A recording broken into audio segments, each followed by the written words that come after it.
WIFO FM in Jessup. It is 8 o'clock. It is now time for the world-famous Butch and Bob Show, brought to you by First Southern Bank, Damon's Famous Fingers and Wings, Murphy Builder Supply, and O'Quinn & Associates Country Financial. When it comes to growing a family business, we understand the business of growing. At First Southern Bank, we've been meeting the needs of South Georgia farmers for over 100 years with competitive ag loan rates, including equipment loans, farmland loans, and lines of credit. First Southern Bank has all the banking tools you need to help keep your growing business growing. First Southern Bank, investing in you since 1907. For loan rates and more, visit FirstSouthernGA.com. Member FDIC, Equal Housing Lender. Damon's Famous Fingers and Wings restaurant in Jessup is now open for business, practicing social distancing, but still serving that great food that Damon's is famous for.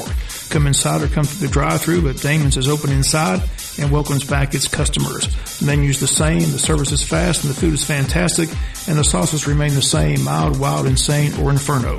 The number is the same, 588-WING, 588-9464. Damon's Restaurant on West Cherry Street in Jessup. Dining room now open for business. Come on in and enjoy a great meal today. Since 1946, Murphy's Builder Supply has been serving the folks of Jessup, Wayne, and surrounding counties with quality products and knowledgeable service. Matter of fact, they feel they sell service first to make sure you get exactly what you need for your home improvement projects. And with each employee at Murphy's being there for 10 years or more, you know you're talking with someone with the experience to help you with building supplies, tools, paint, and all the things you need from a full-service hardware store. The best choice in home improvement is Murphy's Builder Supply, 156 Northeast Broad Street, Jessup. Country Financial is ranked number 1 in customer satisfaction for home insurance according to J.D. Power. Why am I sharing such big news instead of some mascot or movie star? Because at Country Financial, we don't invest in all that. We invest in our clients. Call me, Stephanie, at 912-588-1051 at Shauna Quinn's office to learn more about Country Financial's J.D. Power award-winning home insurance. For J.D. Power 2020 award information, visit jdpower.com/awards. Home insurance policies issued by Country Mutual Insurance Company, Country Preferred Insurance Company, or Country Casualty Insurance Company, Bloomington, Illinois. The following is an exclusive presentation of Jessup Broadcasting, the sports leader in Southeast Georgia. World famous. The world famous Butch and Bob Show. World-famous Butch and Bob Show right here on WIFO, 105.5 FM in Jessup, 2 minutes after 8 o'clock here on this Thursday morning, 8th day of July. And good morning, Bob. Good morning. How are you doing? Good. You good? Yep. You good? Well, the Braves finally beat your Pirates last night. About time. It's about time. We should have swept them. They took out their frustration, too. Yeah, slapped that ball all around on them, didn't they?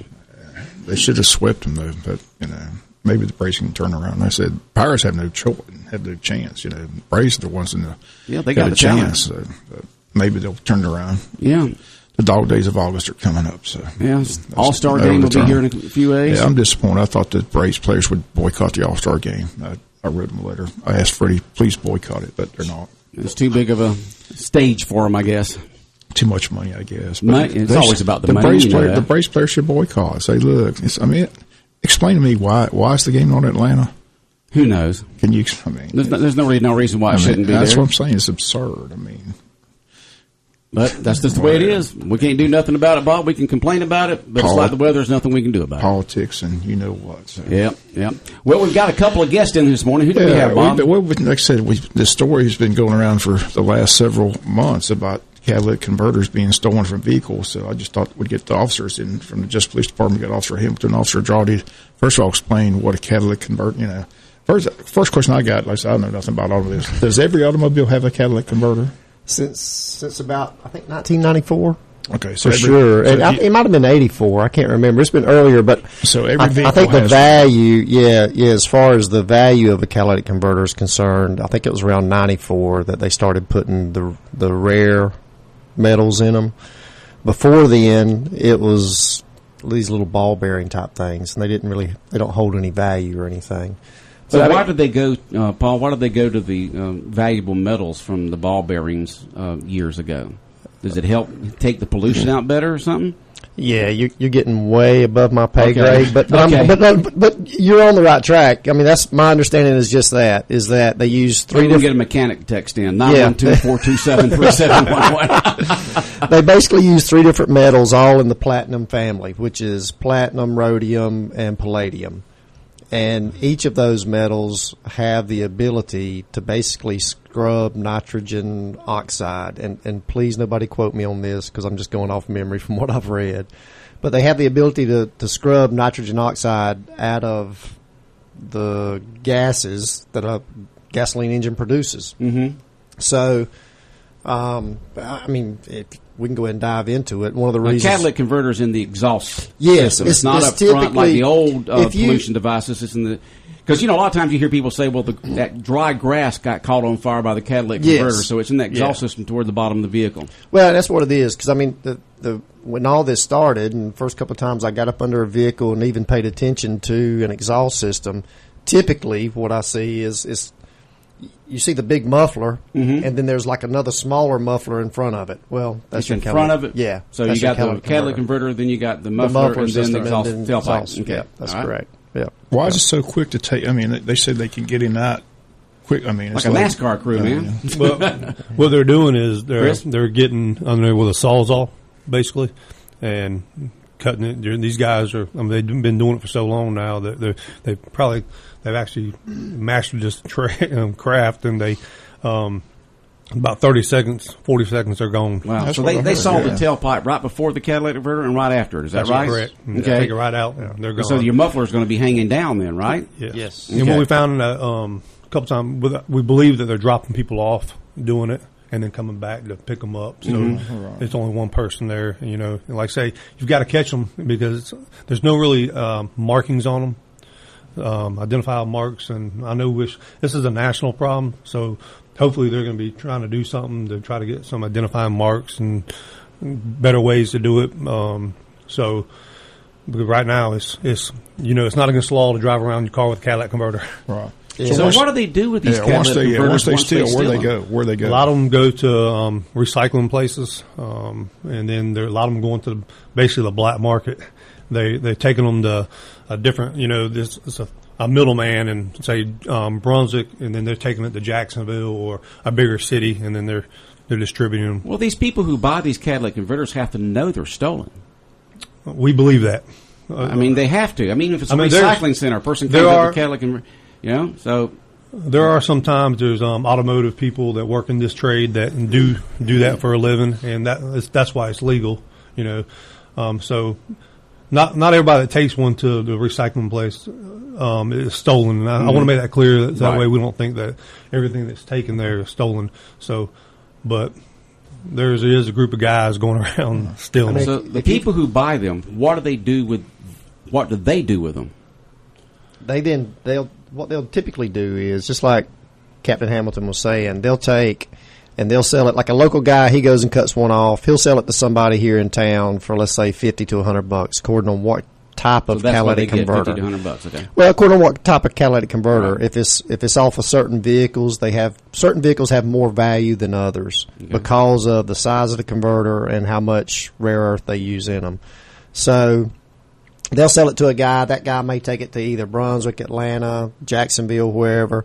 And then somewhere along that line, those guys are the ones that's actually breaking that converter down and getting the minerals from the inside. The person who buys it, who they sell it to, breaks it down. Yes, more than likely. Somewhere along that chain, it's going to happen that way. And then people there's the third party who breaks it down and get those rare metals out. Yes. Then what do the people somebody's got to turn around and sell the rare metals to somebody, right? Yes. So there's a whole chain there going on. And they're selling it back on the market. I mean, it's no different, I guess, than whoever, when you buy scrap gold and they melt it down and they sell it back to somebody. I mean, there's buyers out there that's going to purchase the stuff. I mean, the problem is now that one reason we're seeing the problem with it is simply because out of the three metals that's in a catalytic converter, all three have gone up in price, but rhodium has really went up the most. I mean, it's like, I think Chris and I checked the other day, and it was like a little bit over $19,000 an ounce. Wow. And, gold's, around 1800 Yeah, 1805 gold is an ounce. So, and there's three reasons behind that. I mean, one, Europe and the United States, I think, has gotten back into the Paris Agreement. So now car manufacturers are scrambling to get as much of rhodium as they can in order that they can build these catalytic converters so they can make cleaner exhaust systems. So you have all that going on. The two major suppliers of it is South Africa and Russia. Well, South Africa got hit with COVID, so now your supply has gone down because they don't have enough workers to work the mines. Russia's standpoint, it's just political. They just, if they can control it and jack the price up, that's what they'll do. But that's what's caused the increase of it. And so, like anything else, criminals for the most part are mentally active but physically non-active. If they can make a quick buck doing something easy, that's what they'll do. And so once they found out that catalytic converters had such a high price on them, they just started stealing them. So they get $50 to $100 and they just, boom, boom, boom, just try to get as many as they can to earn that money. Right. That's exactly right. And with all these thefts that's been going on here in the area, and, many of them businesses and stuff like that, have you seen any video surveillance, Chris, Captain Hamilton? No surveillance video where these all these where the current or a couple of people had surveillance videos, but it wasn't. You couldn't really tell. Kind of grainy, dark. Grainy. Yeah. But I will say this: it started in August of 2020 was when we had our first case. August of last year. Yes, sir. Okay. 2020 and November. From November to now, we've had 12 cases in the city, and we've arrested 5 suspects total. Have been arrested, and we've identified several more.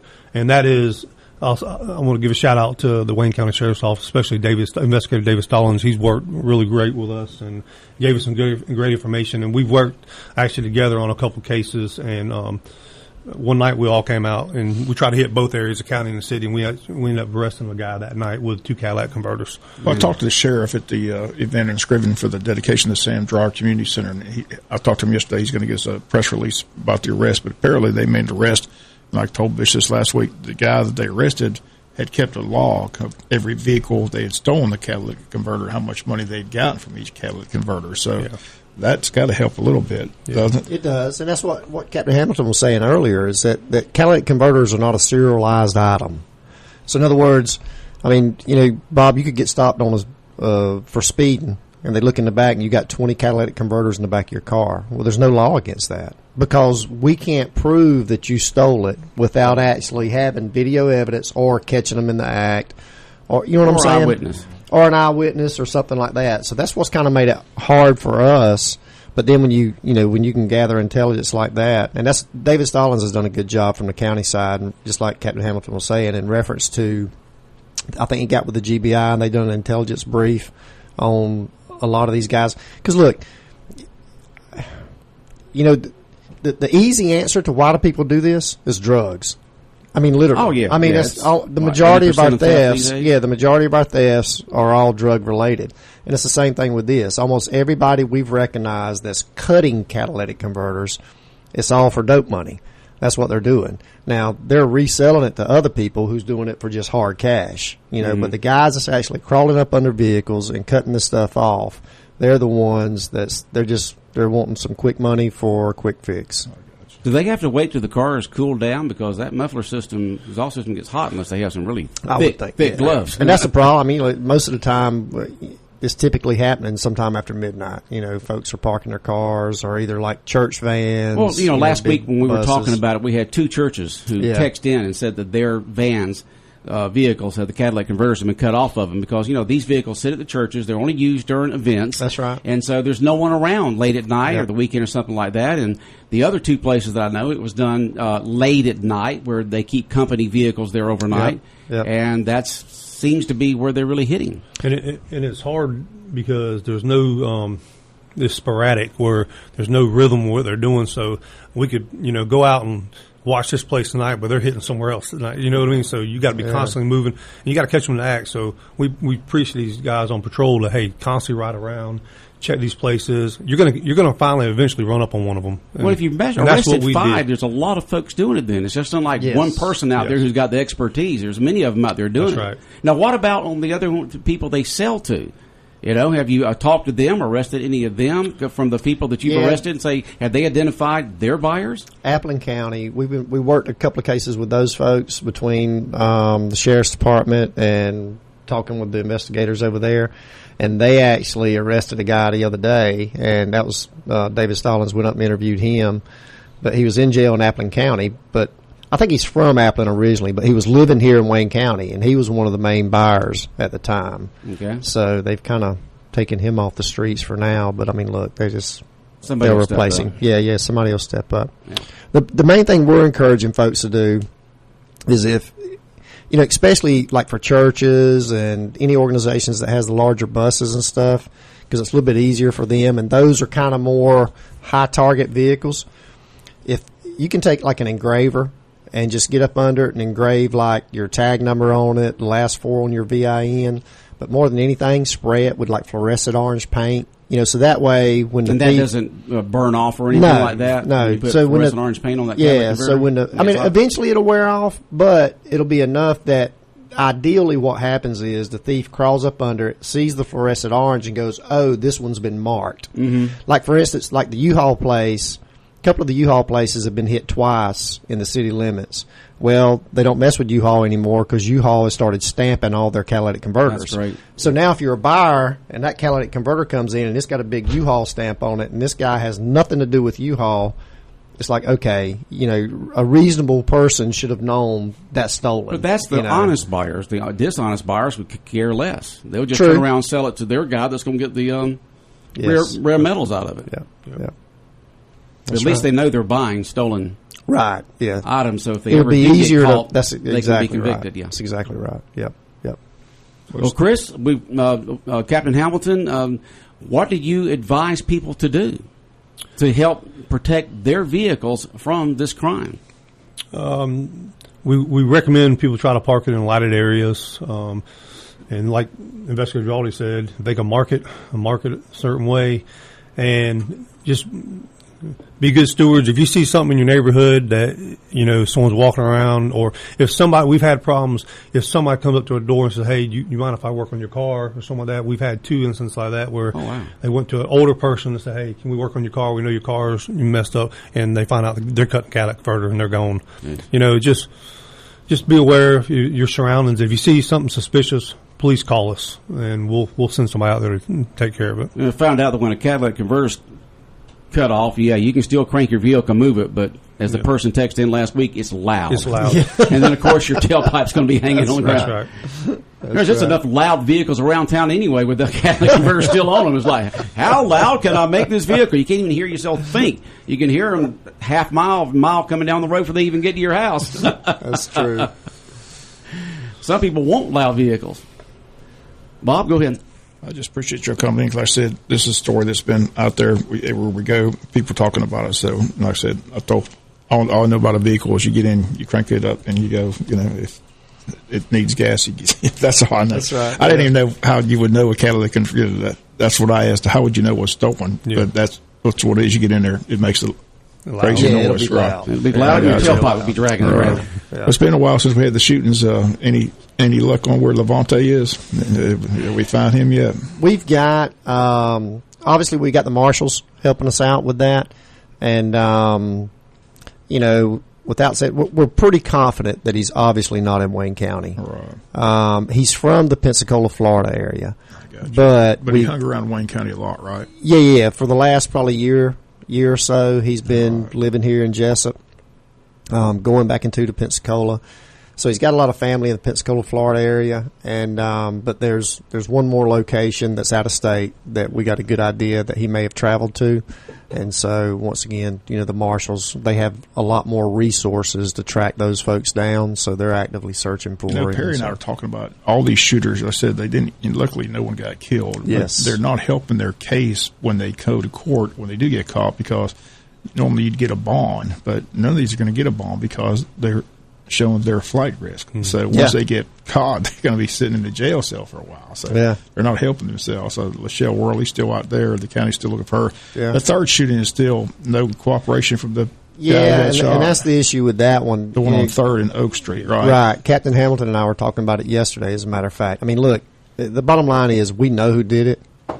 we can't prove it. Can't prove it. You know, and no one will say anything. Yeah, because the folks, The code of there's probably silence. 15, 20 folks standing on scene, and when we get there, we didn't see anything. It's like a court case. So- It's not what you know; it's what you can prove. That's exactly right. That's exactly right. So until we can prove something, I mean, we're not going to make an arrest until we can prove something. You know, Well, at least so- that victim was taken to the hospital. Yes. Yeah. Yes. Yeah.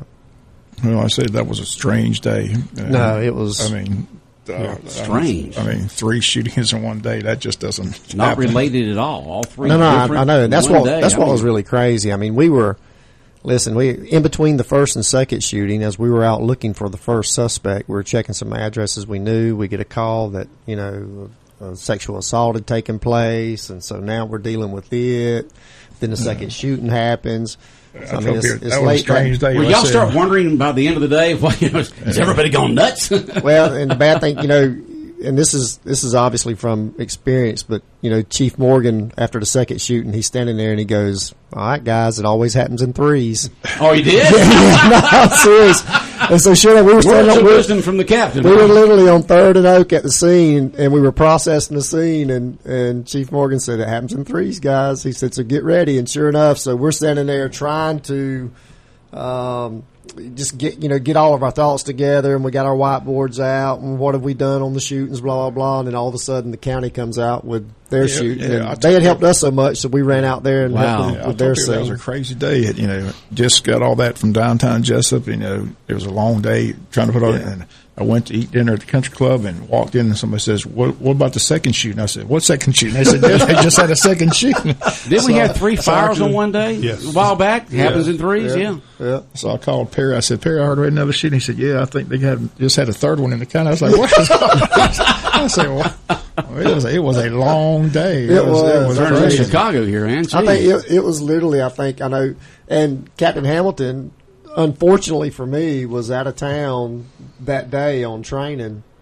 And so literally I grabbed the 2 drug guys, our drug investigators, who done a just great job. They came over and was assisting me. And then on both scenes, I mean, the county detectives, they showed up, the sheriff's department detectives, they showed up, assisted in any way they could. So, I mean, they were just... They we were appreciate great. that. Yeah. But I mean, it was after midnight when we got out of there that night. bet. I mean, we were dog How do you go tired. home and sleep after that? I guess because you've been doing the job for so long, you're just able to put it back, or do you sit there and you think about it? Huh? Yeah, no, you do. You constantly, especially in investigations, you're constantly thinking, "How can I solve this?" You start thinking like them to solve these cases. And it's hard to turn your brain off when you're at home because you want to be so successful. Yeah, And you're passionate about it, so you're constantly thinking about it. My wife gets on me all the time, like, "You got to leave work at home. You leave work at work. Yeah. Come home." I'm like, I can't help it. I got to constantly do You it. see that on TV shows all the time in movies where the policeman goes home and he's got the paperwork out, and the wife's walking around looking at him. It's true, then, isn't it? You just can't put it away because you want to solve it. Got to solve it. You want to solve it. And the faster we work on it, it's time sensitive. The first, the first 48 hours is about realistic as you can get when it comes to investigations. It's true. The first 40 hours is the most sensitive information you can get to solve a case. Wow. Like I said, we keep putting out there those names: Levante Stokes, Lachelle Worley. Hopefully, people know where they're at. So, but talking to the sheriff or the Worley girl, they think the mother came and took her away. And last I heard that she might be in Albany, Georgia, somewhere. So, Yeah. But no, So do marshals work on this in other counties, or does They the do. county or city police in those towns work on it? They work on it, and then they'll coordinate with The local. the locals there. Okay, so it's the marshals that really work on That's these correct. out-of-town ones. Okay. And if it's close around here, like especially if it's an adjoining county, if I need something, I can holler at Captain Hamilton, and he's got resources in these other counties that he's worked with in the past, and he can just call them, "Hey, here's who we're looking for." But typically when we start getting way outside of our jurisdiction is when we'll call the marshals in because they just have so many more resources in those towns and stuff. So Okay. Always there's scams going on of some sort. Yeah. And any right now that people need to be looking out for that is hurting a lot of folks right now? Paul, Chris? other than just the ones we get every day on our telephones. Yeah. The telephone ones. Yeah, I mean, Yeah. and look, there's some of them are just so idiotic when they call you, but then you think, how in the world are these people even trying this? Well, the reason they're trying it is because they're successful. People Yeah. fall for it every single day. So, I mean, that's the thing. I mean, I wouldn't look in our day and time unless somebody calls me, sends me an email, and sends me something through snail mail. Well, I'm not sending anybody money. I had a person call the other day, and it seemed very legitimate, has something to do with the business and so forth like that. Yeah. You know, and they had their homework done, and you know, it'd been easy to fall for. I said, listen, send me something on letterhead with a phone number that I can talk to people, someone more than you never saw the letter from them. Well, I don't want to get into too much detail, but Captain Hamilton had one the other day. And it was just like you're saying, Butch. It was a company received a bill, basically an invoice, and the invoice was paid, and it was a bunch of money. Oh boy, substantial amounts of money. My word! Everything looked legit, and and they didn't realize it because they actually worked with this company before, so they thought it was legit. And when they called about it, or they called to follow up on something, they're like, "What are you talking about?" And they're like, "We've sent them, it was thousands of dollars." Oh, jeez. Another thing is, I'll tell people I'm working one off of Craigslist.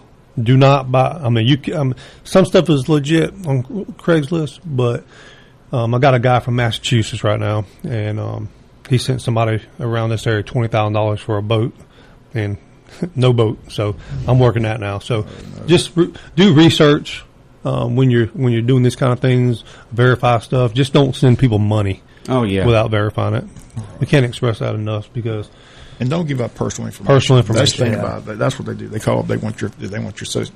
Don't give any of that over the phone. Yeah, government officials, from all the different government are not going to ask for that on the phone. But unfortunately, they really intimidate people. But like you mentioned, unfortunately, it's a lot of elderly people don't. They just because they threaten you. I got a call there. They say we're found you're on Banger. What are you talking about? Who is this? But that's we need your social security number. We need but unfortunately, like I said, people don't understand or panic or they that's what's sad. They prey on the elderly a lot. So they're just trying to get that information out there to talk to your parents, talk to your grandparents. Please don't give out any personal information over the phone because. And I think that's a good point, Bob. Because I mean, you can you can assume that you've got a family member that knows better, but really until you have that conversation, you don't know if they know better.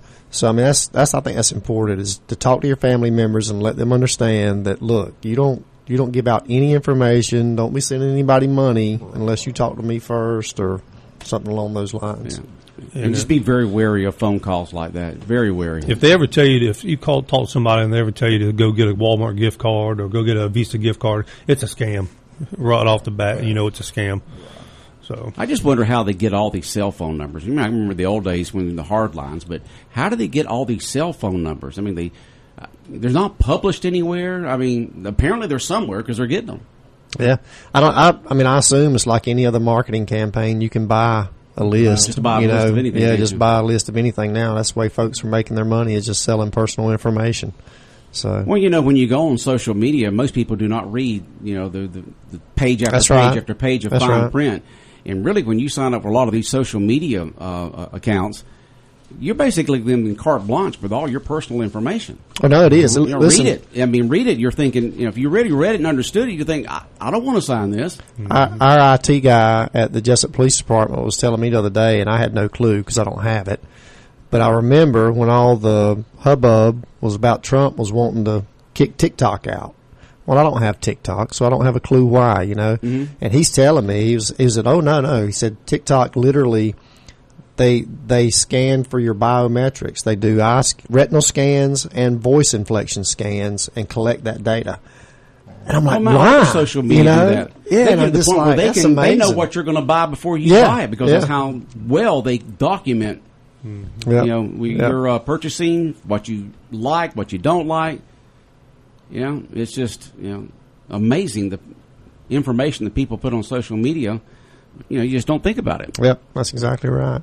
Well, the good news is we live in a county that appreciates law enforcement. They've got this Shield Appreciation Dinner coming up on Thursday. I'm sure you guys are happy about that to see that. So I said, and the other good news, we talked to you how this relationship between the Sheriff's Department and the Police Department right now is a good relationship with the Sheriff. And, it's great. That's a good thing, too, in a small county like this, have everybody on the same page. Because been here a long time. It hasn't always been that case. So. Listen, I was in the, and that's one thing that Captain Hamilton has talked about, and we mentioned it earlier about how much of our job in general crime as detectives is influenced by the drug world. And so we've got a pretty good relationship with our in-house, our 2 drug investigators at Jessup PD, and we work well together. And we've found that we've even had to work closer together and how much it helps us. But the other day I was in their office, and now that the county and city have their drug task force back together, there's 2 county guys in their office as well. And one of them, Anthony Cerncy, was showing me some stats of what they've done just since January. And I'm not gonna go through them because I think that's something the sheriff should do. He should do. You know, I mean, and look, because I mean, either him or the chief one should be the ones that get to share it. But I was blown away. I knew how hard they had been working, but when I saw it on paper, I was like, wow, that's pretty amazing. In the last 6 months, how much, you know, damage they've done to the narcotics community. But listen, there's still a pile out there. I mean, there's a need. Somebody's going to. Oh yeah, a want. Yeah. Someone's going to supply it in some sort of way. I mean, literally at times, those guys just really. I mean, they'll choose. Okay, look, we're going to be going after heroin because that's what's killing people right now. You know, and they have to. There's just so much out there. They're having to. So heroin back in vogue again with the drug users out there. Oh yeah. Wow. Yeah, big time. Geez, I always thought it was the big thing was meth. Well, no, it still is. Still is. The heroin's making a comeback. Yeah. Fentanyl. Yeah, fentanyl's big. Now, fentanyl, isn't that a prescription medication, isn't it? It is, but it's coming. A way to make it at home or something? Yeah, well, there's actually, I read some intelligence briefs that come out of Mexico, and the reason we're seeing the rise in heroin is because basically what has happened is the cartels are starting to shift their marijuana fields over to poppy fields. And the reason being is because when all the states started legalizing for recreational use marijuana, they recognized that Americans can grow better marijuana than we can. So they started losing some of that market share when Colorado and all the states started coming on board with recreational use. So they started swapping their fields over to poppy.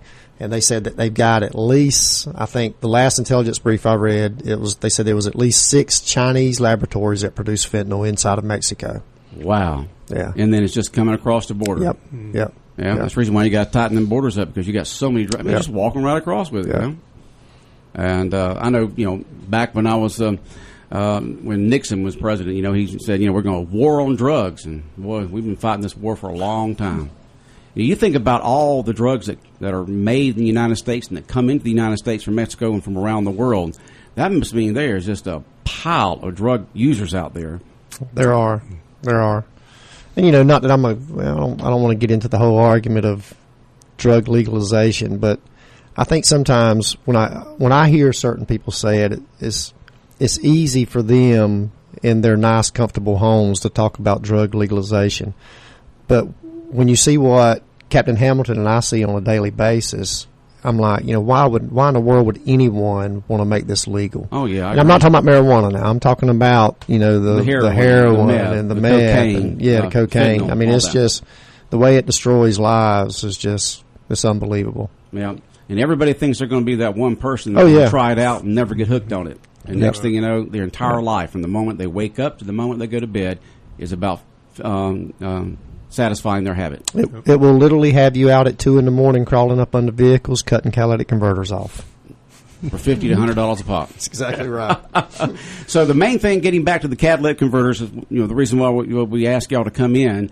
Catalytic converters, a lot of them being stolen here in the Wayne County area, is to help make your vehicle as safe as possible. Once again, Paul, what can we do to try to prevent our catalytic converter from being cut off our vehicle? Just like Captain Hamilton said, park your vehicle in a well-lighted area. If you listen, surveillance cameras are so inexpensive nowadays. A lot of people purchase them and have them on their homes. Those always help. You can get an engraver and engrave like your tag number, last 4 VIN on the catalytic converter. Mm-hmm. Spray paint it orange, that fluorescent orange. So hopefully when the crook gets up under there, he sees it and goes, "Oh, this thing's been marked. I'm not going to be able to sell it," and he'll go somewhere else. Go to the next one. Yeah, go to the next one. So, and also as Captain Hamilton said, if you see anything that's strange, call the police department or the sheriff's department, either one. Sounds good. Bob, any other questions for just appreciate Captain you guys Hamilton coming or in. Like Paul? I said, and I just remember this format's always available for the law enforcement thing. You have to get out there. Let us know. We'd like to get the information out to the community. So, but we appreciate you coming in. Oh, thank you. Thank you. Y'all have a good day. Yes, sir. Take care. Thank you so much for coming in. Oh, you're welcome. All right, the world-famous Butch and Bob Show brought to you by First Southern Bank, Damon's Famous Fingers and Wings, Murphy Builder Supply, and O'Quinn Associates Country Financial. All right, coming up in just a few minutes here on The Big Dog, your chance to win 4 free tickets to Wild Adventures Park. And we'll do that in just a few minutes, but right now, let's check in the latest news from Fox News right here on Big Dog Country Radio, WIFO 105.5 FM in Jessup. Fox News, I'm Chris Foster. 2 weeks now since the partial collapse of a condo tower in Surfside, Florida. The search is for victims, not survivors. Fox's Jessica Rosenthal. The mayor of Miami-Dade County, Daniela Levine-Cava, says search teams are transitioning from a rescue effort to a recovery effort, noting that crews have done all they can. They've used every possible strategy and every piece of technology available to them. This means an end to canine units and listening devices in the rubble, though the search for bodies will continue. 54 deaths are confirmed with 86 people unaccounted for. Tropical storm Elsa is over South Carolina now. The storm has lost a bit of energy, but will remain intact for the most part, spreading rain, wind, and the possibility for tornadoes up the southeast and mid-Atlantic coasts. Tropical storm warnings are in effect all the way up towards Maine. We could have wind gusts in excess of 40 miles per hour through Friday. Fox meteorologist Janice Dean. America's listening to Fox News.